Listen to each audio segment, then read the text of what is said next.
Olá, professor. Olá, pessoal, que possivelmente vai assistir o nosso vídeo. Eu, Ana Paula, Marcela e Isamara optamos por escolher esse tema, né, que é sociolinguística no Enem, o distanciamento entre a abordagem da variação linguística e a anuência do exame com esta, porque desde sempre, desde que nós começamos essa disciplina, o Enem, né, que é o exame que está assim, mais próximo da nossa realidade, como meio de ingresso na universidade, a gente pode observar que ele tem algumas divergências no tratamento da variação linguística, né?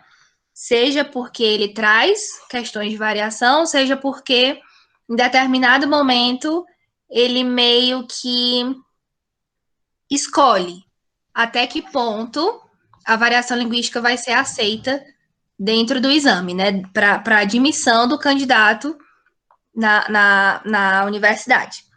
Então, assim, nós fizemos algumas análises e a gente vai apresentar para vocês quais foram os resultados, a nossa metodologia, conclusões e o meio pelo qual a gente utilizou para fazer essa abordagem. Bem, gente, o nosso trabalho inicia-se pela introdução, né?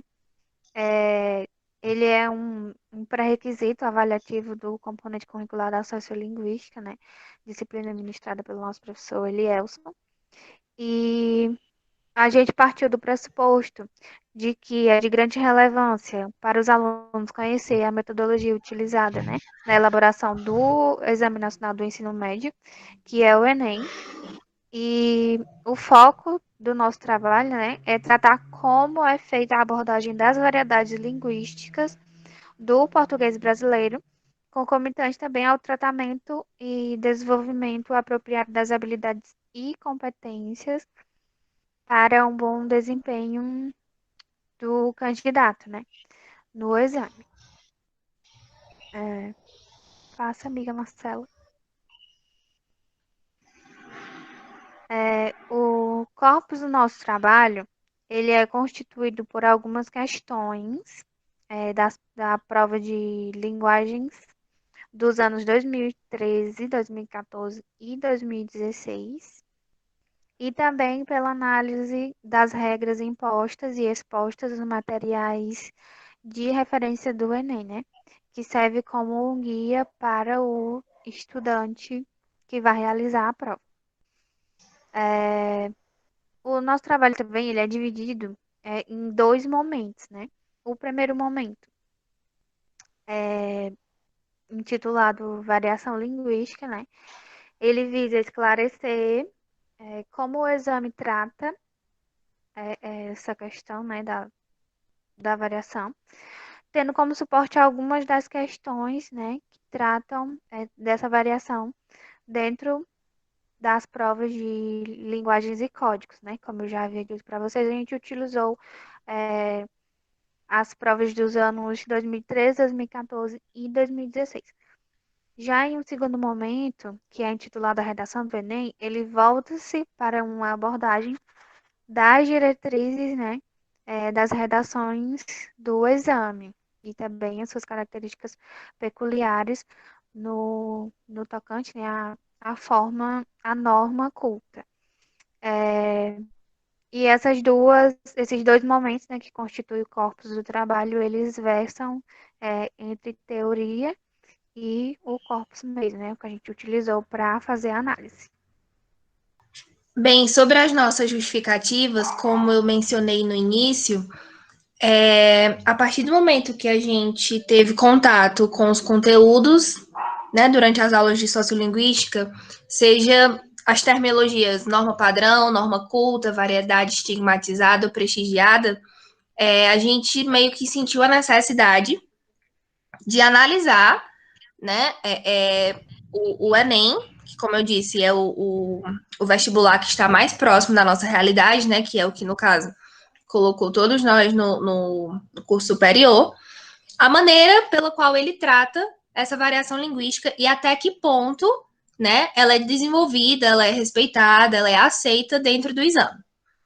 No nosso trabalho, nós colocamos que essa justificativa, né, da escolha do nosso tema, ela se dá porque se fez necessário analisar a abordagem, da variedade linguística do português brasileiro, bem como o tratamento do desenvolvimento apropriado das habilidades e competências para o bom desempenho do candidato no Exame Nacional do Ensino Médio, né, o nosso Enem.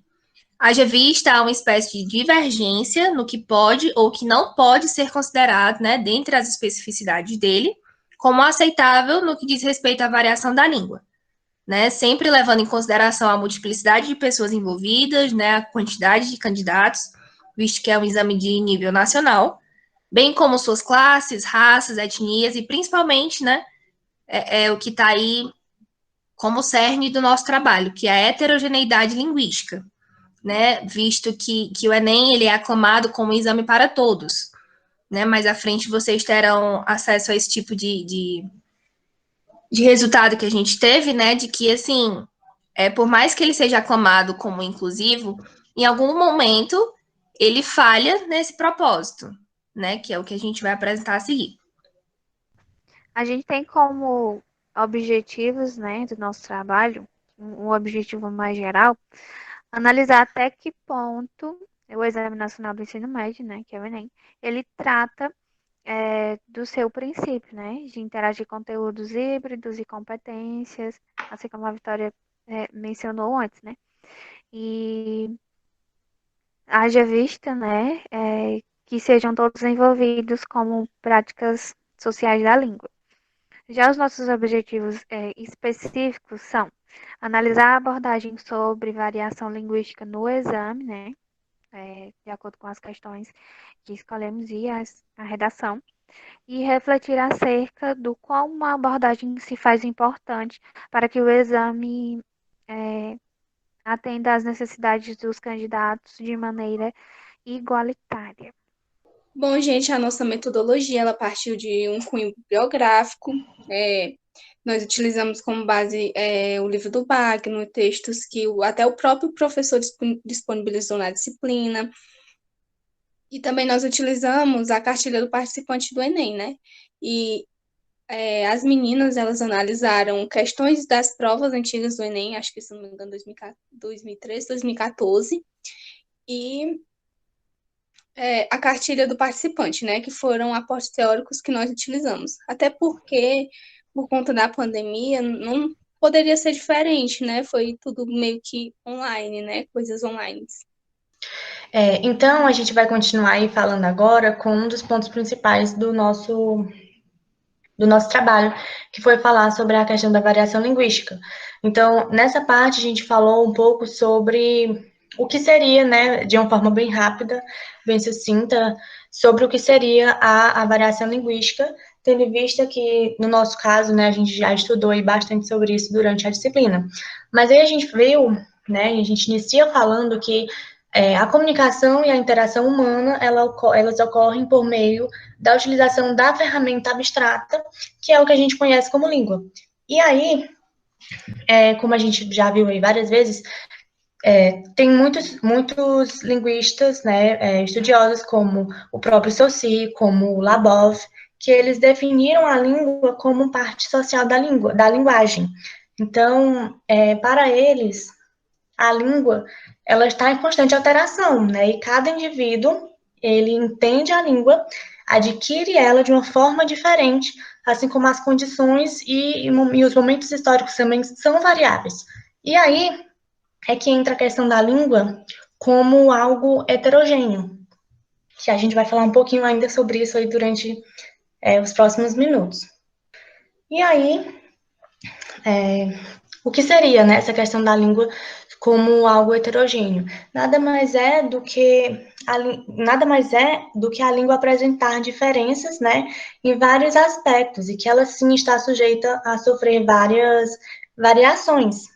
E aí, sobre essa questão de variação, a gente tem aí a professora Isete Coelho, que ela, na verdade, o segundo nome dela é bem complicado, por isso que eu não vou falar, mas a gente, inclusive, utilizou um dos trabalhos dela, um dos livros, para a gente falar um pouco, tanto no trabalho, né, para dar esse conceito, como nas nossas próprias aulas de sociolinguística. O Elielson mostrou para a gente esse trabalho dela.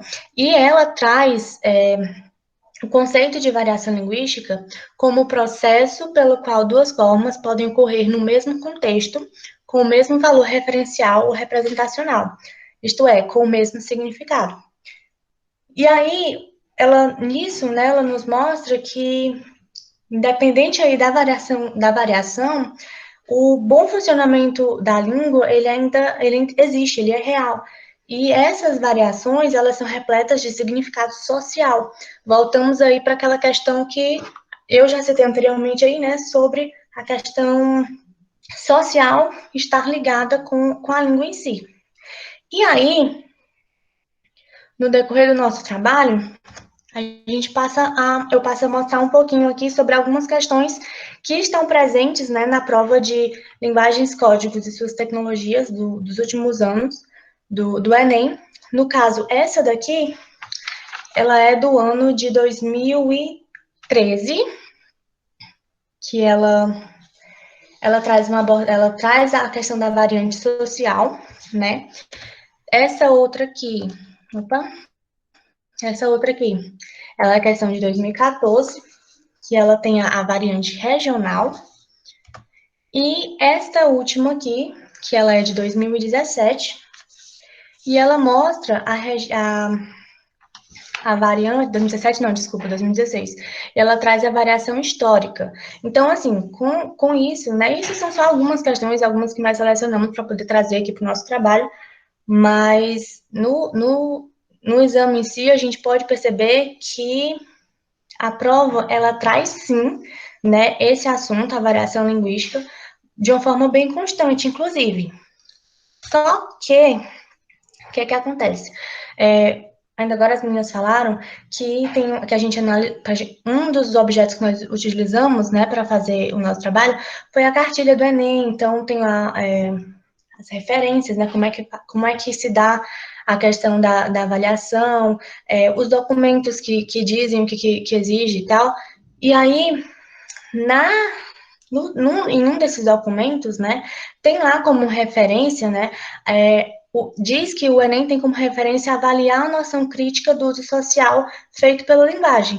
Só que aí, quando chega na nossa prova de redação, ele também exige, né, que os estudantes utilizem a norma padrão.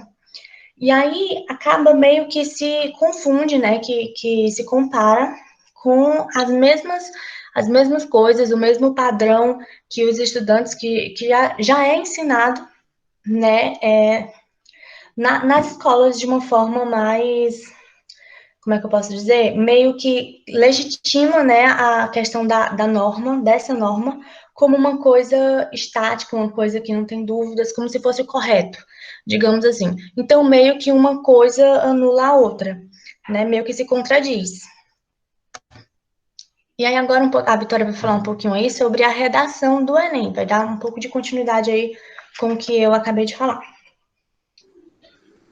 Bem, como a gente já deixou meio que implícito, na verdade a gente deixou bem implícito, né? Que existe essa divergência entre o tratamento da variação linguística, das variedades estigmatizadas ou prestigiadas nas questões, né? Como a Marcela já comentou aí pra gente, ela mostrou, nos deu exemplos de que é exigido do candidato que ele tenha conhecimento sobre a questão das variações da língua do nosso idioma, né? E assim, para contrastar, a gente acha que a redação é o maior exemplo dessa discrepância, né? Dessa diferença com que o exame trata essas questões. Então, assim, a gente utilizou das matrizes de referência, né? Que é o guia lá que o INEP disponibiliza para o estudante que vai prestar vestibular, e a cartilha do participante, né? Então, assim, a gente colocou lá na nossa pesquisa todas as especificidades que trazem nesses documentos. A elaboração de uma produção escrita em prosa, né? Um texto do tipo dissertativo argumentativo, que tenha uma proposta de intervenção e que obedeça a 5 competências. As 5 competências estão expostas lá na nossa pesquisa e a gente tomou como base a competência número 1, né, que é a competência que trata do domínio da norma culta do português brasileiro. Então, assim, além disso, a gente trouxe também a questão das terminologias, né? O exame, ele meio que se perde desde 1998, que foi a primeira edição do Enem, para cá, ele meio que se perde nessa questão de terminologias. Ou seja, ele utiliza norma culta, norma padrão, norma estigmatizada, variedade não estigmatizada, prestigiada, como se fossem sinônimos, sendo que a gente sabe que não é assim. Então, de acordo com o nosso aporte teórico, a gente sabe que não é bem assim. Então, o próprio exame, ele já traz meio que essa, como é que eu posso dizer? Não sei, a palavra certa não seria confusão, mas é mais ou menos o que acontece. Ele mesmo trata como se fossem sinônimos, terminologias que a gente sabe que não são sinônimos, né? Então, assim, no finalzinho, para concluir a parte da redação do Enem, a gente colocou que a gente não está questionando o fato de que é ensinado, de que deve sim ser ensinado a norma culta do nosso idioma, né, do português brasileiro. O que está sendo questionado é o fato de o Enem não acompanhar de maneira igualitária a transformação da língua, né, o fato de a língua ser viva. Ele exige do candidato que ele tenha conhecimento sobre as questões das variações linguísticas, a questão do falante urbano, a questão do falante escolarizado ou não, as variações situacionais, geográficas, históricas, a questão da fala monitorada, a diferença entre fala e escrita. Ele exige que o participante saiba disso, né? A gente colocou lá a parte que fala sobre isso, né, nas matrizes de referência do Enem, mas, ao mesmo tempo, ele pede que o candidato se adeque. Na verdade, ele não pede, né? Ele impõe que o candidato esteja apto a escrever de maneira que esteja dentro da estrutura que ele pede. Ou seja, respeitando concordância, respeitando ortografia, utilizando uma língua que, na verdade, ela meio que já entra em desuso, né? E, assim, ele meio que desconsidera toda a variação que está por trás, né, da inscrição desses participantes, como fatores externos, né, que a gente sabe que pode ser considerado questão de classe, questão de ensino, a diferença entre ensino público e ensino privado, que não era de início, assim, o meio ao qual a gente ia se ater, né, mas meio que a gente enveredou por esse viés. Mas, assim, a gente sabe que a redação, ela é a principal maneira de exemplificar, né, de que há essa divergência do tratamento da variação linguística nas questões para a redação, né, para a produção escrita. Bom, e as nossas considerações finais foram que nós devemos ter uma reflexão, né, no quadro do Enem, porque se dizem que o Enem é para todos, né, ele foi criado para atender às necessidades de todos os jovens concluintes do ensino médio, então por que que ele não tem essa possibilidade de flexibilizar alguns critérios, né, como, por exemplo, na redação, onde exige mais, né, que se o aluno não atingir tantos pontos, ele não é considerado um aluno bom, né, por exemplo, de redação, e ele acaba, consequentemente, não entrando no curso superior, né. E a gente percebe que há uma desvantagem muito grande, principalmente nos alunos de escola pública, né, porque a gente sabe que o ensino ele não é homogêneo. E as dificuldades que perpassam, principalmente nas escolas públicas, são muito grandes, querendo ou não, muito maiores até do que nas escolas particulares. Então, o Enem mostra-se excludente no acesso a todos, visto que a homogeneidade da língua está presente somente no que concerne às questões que medem o conhecimento dos candidatos em relação às variedades estigmatizadas ou prestigiadas, e ainda porque há uma grande diferença no que é abordado no exame para o que é passado para os alunos em sala de aula. Até quando fala da própria cartilha do Enem, que é comentada aí no nosso trabalho, que tem as competências, né, que elas são exigidas no exame e que essas competências elas já devem ser adquiridas no ensino médio. mas a gente sabe que, por eventualidades, muitos professores não conseguem trabalhar isso com os alunos, o que acaba dificultando na hora da realização do exame. Com isso, vale ressaltar que o tratamento da variação linguística abordado nas questões do exame, no decorrer dos anos, ela se mostra contrária em relação à redação, que também faz parte da prova. O que a gente quer dizer aqui não é que seja errado o Enem tratar, por exemplo, da norma padrão. Ele quer aquilo e ele exclui a outra. Mas a gente está falando que é uma divergência do que ele fala, do que ele trata nas questões para o que ele pede na hora da redação. É como a Marcela falou, meio que anula o outro. E é isso, gente.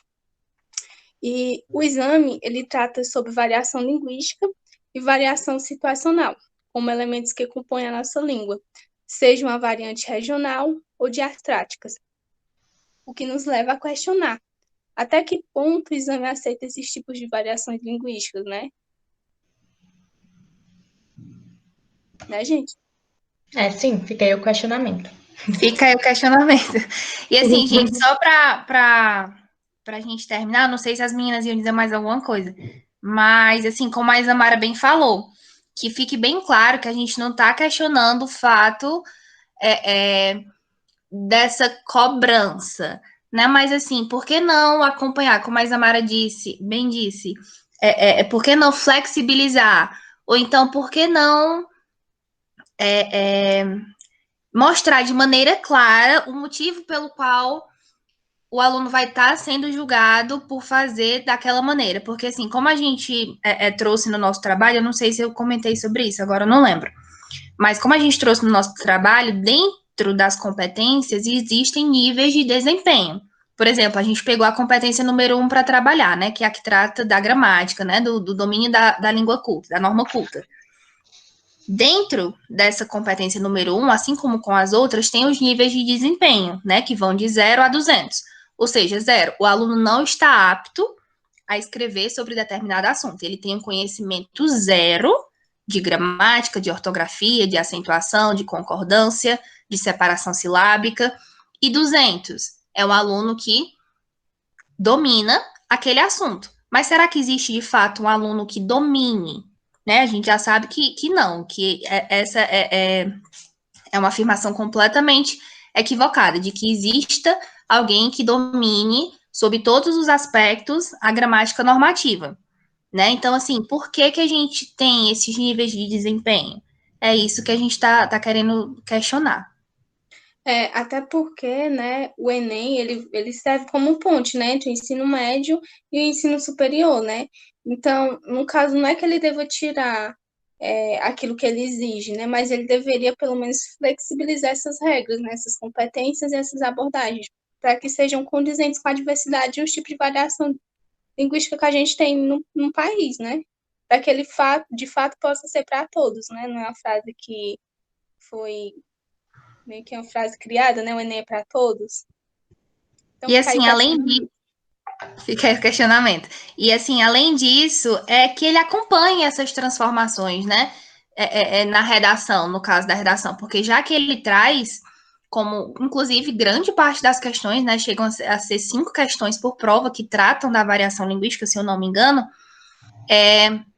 já que ele exige, né, que o candidato tenha esse conhecimento sobre essas questões, por que não trabalhá-las dentro da redação, né? E antes também, né, no decorrer do ensino todo. Exatamente, a gente também não pode culpar, porque assim, a gente sabe que o Enem, ele foi criado com o intuito de medir, né, o ensino no nosso país. Então, assim, já dá meio que uma pista para a gente de como é que está sendo, né? É isso. Acabamos? Por mim, sim. Por mim Ok, também. então, muito obrigada a todos.